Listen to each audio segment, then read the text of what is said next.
السلام عليكم ورحمة الله وبركاته. الحمد لله رب العالمين والصلاة والسلام على سيد المرسلين وعلى آله وصحبه أجمعين. أما بعد فإني أوصيكم وإياي بتقوى الله. أعوذ بالله السميع العليم من الشيطان الرجيم. بسم الله الرحمن الرحيم. يا أيها الذين آمنوا كتب عليكم الصيام كما كتب على الذين من قبلكم. صدق الله مولانا العلي العظيم. ബഹുമാനമുള്ളവരെ, വിശുദ്ധമായ റമദാൻ ഇന്ന് ആഗതമായിരിക്കുകയാണ്.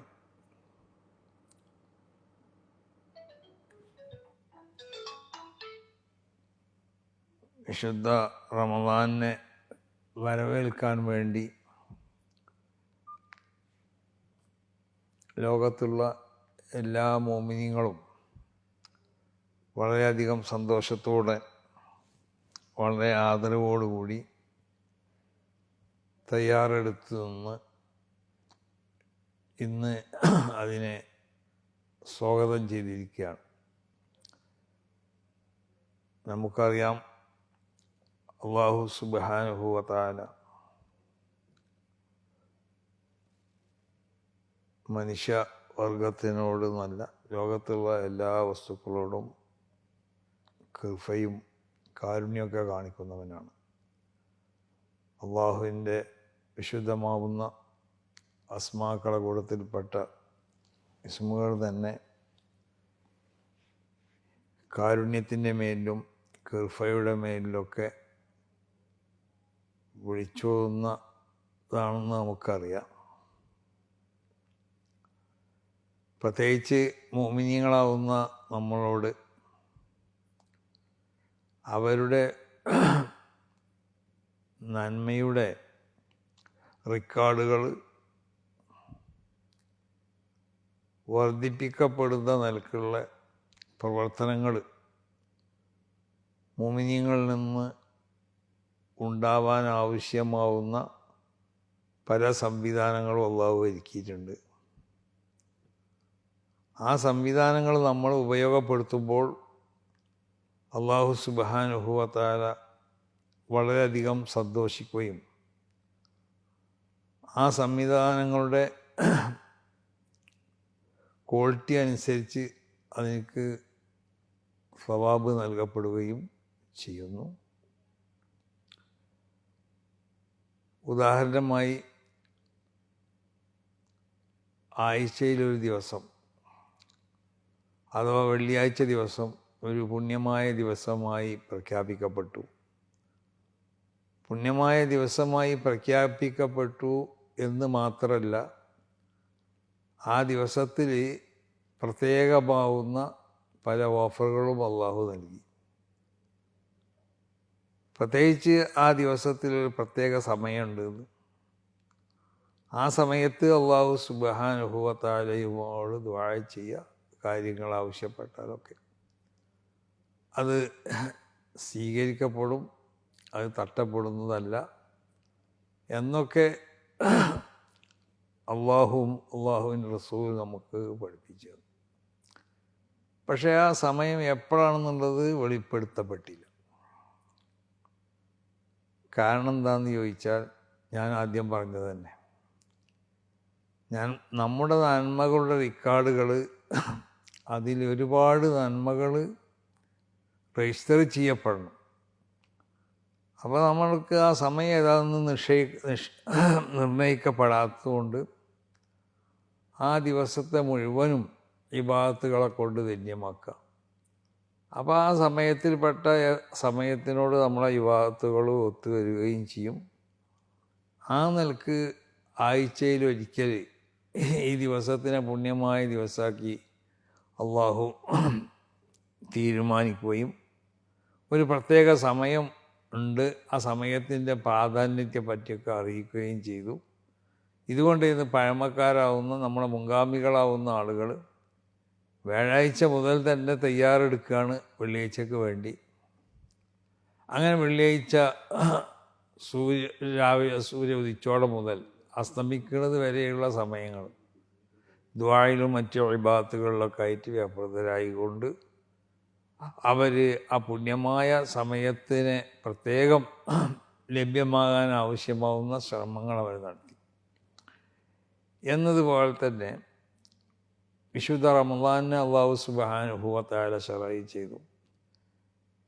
അതിൻ്റെ മുൻഗാമികൾക്കും നോമ്പ് ശറഈ ചെയ്യപ്പെട്ടിരുന്നെങ്കിലും അവർക്കുള്ള നോമ്പിൻ്റെ സ്വഭാവങ്ങളും നമ്മുടെ നോമ്പിൻ്റെ സ്വഭാവങ്ങളൊക്കെ ചില വ്യത്യാസങ്ങളുണ്ട്. നമ്മളെ സംബന്ധിച്ചിടത്തോളം വിശുദ്ധമാവുന്ന ഈ മാസത്തിനെ ഒരു വളരെ പുണ്യമായ മാസമായി കൊണ്ട് അള്ളാഹു പ്രഖ്യാപിച്ചു. ഈ മാസത്തിൻ്റെ ഓരോ പത്തിലുള്ള ഒന്നാമത്തെ പത്ത്, രണ്ടാമത്തെ പത്ത്, മൂന്നാമത്തെ പത്തിലൊക്കെ ഉള്ള ഒരുപാട് ഗുണങ്ങൾ, ഒരുപാട് ഓഫറുകൾ അള്ളാഹു സുബ്ഹാനഹു വ തആല ചെയ്തു. ഇതെന്തിനു വേണ്ടിയാണെന്ന് ചോദിച്ചാൽ ഒരു വർഷം മുഴുവനും അള്ളാഹു സുബ്ഹാനഹു വ തആലാനെ മറന്നുകൊണ്ട് വിശുദ്ധമാവുന്ന ശരീഅത്തിൻ്റെ ആജ്ഞകൾ, കൽപ്പനകൾ, അതിൻ്റെ നിരോധങ്ങൾ, അതിൽ ഒക്കെ പൂർണ്ണമായി അവഗണിച്ചുകൊണ്ട് ജീവിച്ചിരുന്ന നമ്മോട് അള്ളാഹു സുബ്ഹാനഹു വ തആലാൻ്റെ പ്രത്യേകമാവുന്ന കൃപയും കാരുണ്യമൊക്കെ കാരണം ഒരു മാസത്തിനെ പ്രത്യേക പുണ്യമായ ഒരു മാസമായി കൊണ്ട് പ്രഖ്യാപിച്ചു. ആ മാസത്തിനെ മുഴുവനും നമ്മൾ ഉപയോഗപ്പെടുത്താൻ വേണ്ടി ശ്രമിക്കാൻ നമ്മോട് കൽപ്പിക്കുകയും അതിന് വേണ്ട ഒരു വലിയ ഓഫറുകളും അതുപോലെ തന്നെ പ്രതിഫലങ്ങളൊക്കെ അള്ളാഹു വാഗ്ദത്തം ചെയ്യുകയും ചെയ്യും. മാത്രമല്ല ഈ മാസത്തിൽ ഒരു പ്രത്യേകമാവുന്ന ദിവസത്തിനെയും അള്ളാഹു സുബ്ഹാനഹു വ തആല അറിയിച്ചു തന്നു. അതാണ് ലൈലത്തുൽ ഖദ്ർ. വിശുദ്ധ ഖുർആൻ പ്രഖ്യാപിച്ചതുപോലെ ലൈലത്തുൽ ഖദ്ർ ഖൈറും മിൻ അൽഫി ശഹർ. ആ ലൈലത്തുൽ ഖദ്റിന് എന്നാണെന്നുള്ളത് വ്യക്തമായി കൊണ്ട് പ്രഖ്യാപിക്കപ്പെട്ടില്ല. പ്രഖ്യാപിക്കപ്പെടാൻ വേണ്ടി റസൂലുള്ളാഹി സ്വല്ലല്ലാഹു അലൈഹി വസല്ലമ തങ്ങളൊരു അവസരത്തിൽ വന്നു എന്നാണ്. അപ്പോൾ സഹാബത്ത് പരസ്പരം തർക്കം കൂടുന്നത് കണ്ടപ്പോൾ പറഞ്ഞു, ഞാൻ ലൈലത്തുൽ ഖദ്ർ അത് ഇന്ന രാത്രിയിലാണെന്ന് പ്രഖ്യാപിക്കാൻ വേണ്ടി വന്നതായിരുന്നു. പക്ഷേ നിങ്ങളെ തർക്കം കാരണം ആ പ്രഖ്യാപനം ഉയർത്തപ്പെട്ടതാണ്. ഇവിടെ ഷിയാക്കൾ ലൈലത്തുൽ ഖദ്ർ ഇല്ല എന്നതിനിക്ക് ലക്ഷ്യമായിട്ട് ഈ സംഭവം പറയുന്നുണ്ട്. ലൈലത്തുൽ ഖദ്റിനെ ഉയർത്തപ്പെട്ടു എന്നതാണ് അതിൻ്റെ അർത്ഥം. അപ്പോൾ ലൈലത്തുൽ ഖദ്റിനെ ഉയർത്തപ്പെട്ടു എന്നല്ല, ആ ലൈലത്തുൽ ഖദ്ർ മുഅയ്യനത്താവുന്ന ഒരു ഇന്ന രാത്രിയാണെന്നുള്ള ആ പ്രഖ്യാപനത്തിനെയാണ് ഉയർത്തപ്പെട്ടത്. അപ്പോൾ ലൈലത്തുൽ ഖദ്ർ അത് എല്ലാ റമളാനിലും മടങ്ങി വരുന്ന എല്ലാ റമളാനിലും ലൈലത്തുൽ ഖദ്റുണ്ടാവും. പക്ഷേ അല്ലാഹു സുബ്ഹാനഹു വ തആല ഞാൻ ആദ്യം പറഞ്ഞതുപോലെ മനുഷ്യരോട് മുഅ്മിനീങ്ങളാവുന്ന നമ്മോടുള്ള പ്രത്യേക കൃപയും കാരുണ്യം കാരണം ആ ലൈലത്തുൽ ഖദ്റിന് ഇന്ന ദിവസമാണെന്ന് വ്യക്തമായി പ്രഖ്യാപിക്കപ്പെട്ടില്ല. അത് അള്ളാഹു റസൂലിനും അറിയാത്തത് കൊണ്ടല്ല.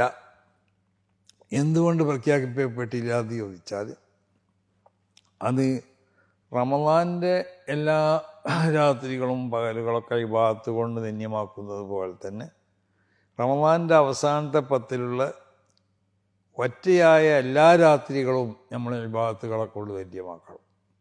അതുകൊണ്ടാണ് ലൈലത്തുൽ ഖദ്റിനെ നിങ്ങൾ പ്രതീക്ഷിച്ചോളി. റമളാൻ്റെ അവസാനത്തെ പത്തിലുള്ള ഒറ്റയായ രാത്രികളിൽ നിന്ന് റസൂൽ പറഞ്ഞു. ആ എല്ലാ ഒറ്റയായത് 21 പ്രതീക്ഷിക്കപ്പെടാം, 23 പ്രതീക്ഷിക്കപ്പെടാം, 25 പ്രതീക്ഷിക്കപ്പെടാം, 27 പ്രതീക്ഷിക്കപ്പെടാം, 29 പ്രതീക്ഷിക്കപ്പെടാം. അപ്പോൾ ഈ ഒറ്റയായ രാത്രികൾ മുഴുവനും ഇബാദത്തുകളെ കൊണ്ട് ധന്യമാക്കി അതിൽ നിന്നുള്ള ഏതെങ്കിലും ഒരു രാത്രി ലൈലത്തുൽ ഖദ്റിനോട് നമ്മുടെ ഇബാദത്തുകൾ ഒത്തുവരികയും ചെയ്യും. മറ്റുള്ള രാത്രികളിലൊക്കെ ഇബാദത്ത് കൊണ്ട് ധന്യമാക്കി ആ ഇബാദത്ത് കാരണമായിട്ട് നമ്മുടെ ഹസനാത്തുകൾ രേഖപ്പെടുത്തപ്പെടുന്ന അതിൻ്റെ റെക്കോർഡുകൾ, അതിൽ ധാരാളം ഹസനാത്തുകൾ രേഖപ്പെടുത്തപ്പെട്ടുകൊണ്ടിട്ട് ഈ 11 മാസവും അള്ളാഹു സുബ്ഹാനഹു വ തആലയെയും അള്ളാഹുവിൻ്റെ റസൂലിനെയും അവരെ കൽപ്പനകളെയും മറന്നുകൊണ്ട് ജീവിച്ച മനുഷ്യനെ എങ്ങനെങ്കിലും അവൻ്റെ നന്മയുടെ റെക്കോർഡുകളിൽ ഒരുപാട് നന്മകൾ രേഖപ്പെടുത്തപ്പെടാൻ പറ്റിയ ഒരു അവസരമാണ് അള്ളാഹു ഉണ്ടാക്കി തന്നത്. ഇങ്ങനെ ഓരോ ഇബാദത്തിനെ പറ്റി നമ്മൾ പഠിച്ചു നോക്കിയാലും അങ്ങനെ തന്നെയാണ്. ഹജ്ജാണെങ്കിൽ അങ്ങനെ തന്നെയാണ്, നോമ്പാണെങ്കിൽ അങ്ങനെ, നിസ്കാരമാണെങ്കിൽ അങ്ങനെ തന്നെ, സക്കാത്താണെങ്കിൽ അങ്ങനെ തന്നെ. ഒക്കെ മനുഷ്യനിക്ക് ഒരു നിർബന്ധമാവുന്ന ഈ ഇബാദത്തുകളൊക്കെ ചെയ്യുമ്പോൾ തന്നെ ആ ഇബാദത്തുകളോട് അനുബന്ധമായി കൊണ്ട് പ്രഖ്യാപിക്കപ്പെടുന്ന മറ്റുള്ള കാര്യങ്ങളും ചെയ്യുമ്പോൾ എന്ത് സംഭവിക്കണമെന്ന് ചോദിച്ചാൽ, തമ്മാടിത്തരത്തിൽ മുഴുകി നിൽക്കുന്ന മനുഷ്യനിക്ക് ചെറിയ ഒരു ബോധവൽക്കരണം അവനെ നടത്തി അവനെ നന്മയിലേക്ക് അവനക്ക് ആഗ്രഹം ഉണ്ടാക്കി കൊടുത്തുകൊണ്ടിട്ട് നന്മകൾ ചെയ്യാൻ അവനെ പ്രേരിപ്പിക്കണ ഒരവസ്ഥ. ആ അവസ്ഥയാണ് ഈ വിശുദ്ധമാവുന്ന റമദാനിൽ കൂടിയൊക്കെ അള്ളാഹു സുബ്ഹാനഹു വ തആല, അള്ളാഹുവിൻ്റെ റസൂല് ഇവരൊക്കെ നമ്മൾ പഠിപ്പിച്ചിട്ടുള്ളൂ. അപ്പോൾ നമ്മൾ വിശുദ്ധമാവുന്ന റമദാനിൻ്റെ ഓരോ നിമിഷങ്ങളും വിലപ്പെട്ട ദിവസങ്ങളാണ്. ഒരുപാട് കൂലികൾ പ്രതീക്ഷിക്കപ്പെടുന്ന പകലുകളും രാത്രികളുമാണ്. പ്രത്യേകിച്ച് അവസാനത്തെ പത്തിലുള്ള വറ്റിയായ രാത്രികളൊക്കെ.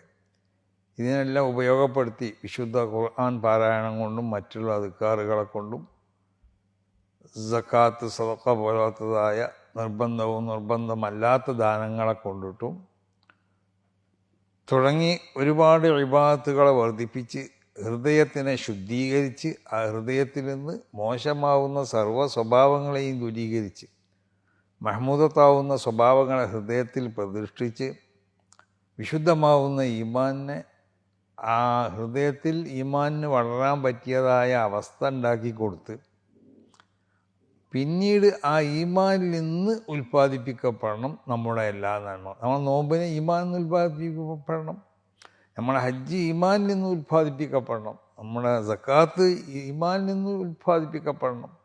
അങ്ങനെ ഓരോ കാര്യങ്ങൾ എടുത്ത് നോക്കിയാലും അതിൻ്റെയൊക്കെ പ്രചോദനം, അതിൻ്റെ ബായിസ് വിശുദ്ധമായ ഈമാനാവണം. ഈമാനിൽ നിന്ന് ഉൽപ്പാദിപ്പിക്കപ്പെടുമ്പോൾ അള്ളാഹു സുബ്ഹാനഹു വ തആല ആ അമാലുകളെ പൂർണ്ണമായി സ്വീകരിക്കും. കാരണം ഈമാനിൽ നിന്ന് ഉൽപ്പാദിപ്പിക്കപ്പെടുന്ന സംഗതിക്ക് ഒരു അമലിന് വേണ്ടതായ ഏതെല്ലാം നിബന്ധനകളുണ്ടോ ആ നിബന്ധനകൾ നിർബന്ധമായി അവിടെ ഉണ്ടായിത്തീരും. അപ്പോൾ ഈമാനിൽ നിന്ന് സർവ്വ നന്മകളെയും ഉണ്ടാക്കി തീർക്കാം. ആ ഉണ്ടാക്കി തീർക്കാൻ വേണ്ടി നമുക്ക് കഴിയണം ഈ വിശുദ്ധമായ റമദാനോട് കൂടി. ആർജിച്ചെടുത്ത ആ ആത്മീയ വിശുദ്ധി, ആ ആത്മീയമായ ഉയർച്ച അടുത്ത റമദാൻ വരെ അതിനെ ശ്രദ്ധിച്ചു കൊണ്ടുപോവുകയും അടുത്ത റമദാനിൽ പിന്നീട് രണ്ടാമതും ഈ നമുക്ക് ഒരു ചാർജ് ചെയ്യൽ ആവശ്യമാണ്. അപ്പം ചാർജ് ചെയ്തുകൊണ്ട് അങ്ങനെ ഓരോ റമദാനിലും ചാർജ് ചെയ്ത് നമ്മൾ ഈമാനിനെ വർദ്ധിപ്പിച്ച് ഈമാനിൽ നിന്ന് നന്മകളൊക്കെ ഉണ്ടാക്കി തീർക്കുന്ന ഒരു രൂപത്തിൽ മോമിനീങ്ങളാവുന്ന നമ്മൾ ഉയരാൻ വേണ്ടി നമ്മൾ ശ്രമിക്കണം. അതിനുവേണ്ടി അല്ലാഹു സുബ്ഹാനഹു വ തആല നമുക്ക് ശറഈ ചെയ്ത പ്രത്യേകമാവുന്ന മാസങ്ങളെ കൂട്ടത്തിൽപ്പെട്ട ഒരു മാസമാണ് റമദാൻ. ആ റമദാൻ മാസത്തിൽ തന്നെ അല്ലാഹു സുബ്ഹാനഹു വ തആല പ്രത്യേകമാവുന്ന ദിവസങ്ങളെയും നമുക്ക് ശറഈ ചെയ്തു തന്നിട്ടുണ്ട്. നമ്മളുടെ ഇബാദത്തുകളെ വിടാൻ വേണ്ടി. അതുകൊണ്ട് അന്നേൽക്ക് ഇബാദത്തുകളെ വർദ്ധിപ്പിച്ച് നന്മയുടെ വ്യക്താക്കളായി കൊണ്ട് വിശുദ്ധന്മാരായി കൊണ്ട് ജീവിക്കുക. ജനങ്ങളോടൊക്കെ സൗഹാർദ്ദത്തിലും സ്നേഹത്തിലും പെരുമാറുക. ഓരോ ജനങ്ങൾക്ക് എന്ന് മാത്രമല്ല ഇവിടുത്തെ സർവ്വ വസ്തുക്കൾക്കും നമ്മൾ ചെയ്യേണ്ടതായ കടമകൾ വിശുദ്ധ ശരീഅത്ത് നമ്മോട് കൽപ്പിച്ചിട്ടുണ്ട്. ആ കടമകളൊക്കെ ചെയ്തു കൊടുത്ത് അവരോടൊക്കെയുള്ള കടമകൾ നിറവേറ്റി. ഭൂമിയോട് കടമകളുണ്ട്, ആകാശത്തിനോട് കടമകളുണ്ട്, മത്സ്യങ്ങളോട് കടമകളുണ്ട്, പറവകളോട് കടമകളുണ്ട്, മൃഗങ്ങളോട് കടമകളുണ്ട്, മരത്തിനോട് കടമകളുണ്ട്, സസ്യങ്ങളോട് കടമകളുണ്ട്. ഇവിടുത്തെ മുസ്ലിങ്ങൾ പരസ്പരം കടമകളുണ്ട്. മുസ്ലിങ്ങളല്ലാത്ത ഏത് മതസ്ഥരായാലും മതമില്ലാത്തവരായാലും അവരോട് നമുക്ക് കടമകളുണ്ട്. ഈ കടമകളൊക്കെ പൂർണ്ണമായി ശ്രദ്ധിച്ച് അത് ചെയ്തു കൊടുത്ത് എല്ലാ ജനങ്ങളുമായുള്ള സ്നേഹവും സൗഹാർദ്ദവും സന്തോഷമൊക്കെ ഊട്ടി ഉറപ്പിക്കുക. മറ്റുള്ള അല്ലാഹുവിൻ്റെ ചരാചരങ്ങളോടുള്ളതായ ആ സ്നേഹവും ആ ആദരവും അതിനുള്ള ആ സ്നേഹവും അതിന് നമ്മളിൽ നിന്ന് നൽകപ്പെടേണ്ട കടമകളൊക്കെ നൽകിക്കൊണ്ടിട്ട് അവകളോടുള്ളതായ ആ സ്നേഹവും ഉണ്ടാക്കി തീർത്ത് യഥാർത്ഥ ഒരു മോമിനായി കൊണ്ട് ജീവിക്കാൻ വേണ്ടി നമ്മളൊക്കെ ശ്രമിക്കണം. അതിന് ഉപകരിക്കുന്നതായ ഒരു മാസമാണ് വിശുദ്ധമായ റമദാൻ. ഈ റമദാൻ ആ നിലക്ക് ഉപയോഗപ്പെടുത്താൻ അള്ളാഹു സുബ്ഹാനഹു വ തആല നമുക്കൊക്കെ അള്ളാഹു തൗഫീഖ് നൽകട്ടെ. റമദാനിലുള്ള പുണ്യമായ രാത്രികളൊക്കെ അതിൻ്റെ പകലുകളൊക്കെ ഇബാദത്തുകൾ കൊണ്ട് ധന്യമാക്കാൻ അള്ളാഹു തൗഫീഖ് ചെയ്യട്ടെ. നമ്മളെ ഈമാനിനെ വളർത്തി വികസിപ്പിച്ച് ആ ഈമാനിൽ നിന്ന് എല്ലാ നന്മകളും ഉൽപ്പാദിപ്പിക്കപ്പെടാനുള്ളതായ ഒരു തൗഫീഖ് അള്ളാഹു അവക്കൊക്കെ നൽകട്ടെ. റമദാനിൽ ഇത്തഖ് ചെല്ലപ്പെടുന്ന ആളുകളെ കൂട്ടത്തിൽ അള്ളാഹു നമ്മളെയും നമ്മളെ കുടുംബങ്ങളെയും നമ്മളോട് ബന്ധപ്പെട്ട നമ്മളെ ഉസ്താദന്മാർ, നമ്മളെ സുഹൃത്തുക്കൾ, നമ്മളെ സ്നേഹിതന്മാർ, നമ്മൾക്ക് വേണ്ടപ്പെട്ട എല്ലാവരെയും അള്ളാഹു ആ കൂട്ടത്തിൽ ഉൾപ്പെടുത്തട്ടെ. ദാനധർമ്മങ്ങൾ ധാരാളമായി ചെയ്തുകൊണ്ട് മറ്റുള്ളവരുടെ വിഷമങ്ങളും മറ്റും മനസ്സിലാക്കി അവർക്ക് നന്മകൾ ചെയ്തു കൊടുക്കുന്ന ആളുകളുടെ കൂട്ടത്തിൽ അള്ളാഹു നമ്മൾ ഉൾപ്പെടുത്തട്ടെ. നാവിനെ പ്രത്യേകം ശ്രദ്ധിക്കുക, ചെവിനെ പ്രത്യേകം ശ്രദ്ധിക്കുക, അതുപോലെ മറ്റുള്ള അവയവങ്ങളെയും ശ്രദ്ധിക്കുക. ഈ സർവ്വ അവയവങ്ങളെയും വിശുദ്ധമാവുന്ന ഈമാന് കൊണ്ട് അതിനെ അടക്കി അമർത്തി നിർത്തി തിന്മകൾ വന്നു പോകുന്നതോട് സൂക്ഷിക്കപ്പെട്ട് ഒരു ശരിയായ ആത്മീയ ജീവിതം നയിക്കാൻ അള്ളാഹു നമുക്കൊക്കെ തൗഫീഖ് ചെയ്യട്ടെ. ഈ റമദാൻ സ്വീകരിക്കപ്പെടുന്നതായ ആളുകൾ റമദാനിലെ അമലുകൾ ചെയ്ത് ആ അമലുകൾ സ്വീകരിക്കപ്പെടുന്ന മുത്തഖീങ്ങളെ കൂട്ടത്തിൽ അല്ലാഹു സുബ്ഹാനഹു വ തആല നമ്മളോട് ബന്ധപ്പെട്ടവരെയൊക്കെ ഉൾപ്പെടുത്തട്ടെ. അസ്സലാമു അലൈക്കും വറഹ്മത്തുള്ളാഹി വബറകാതുഹു.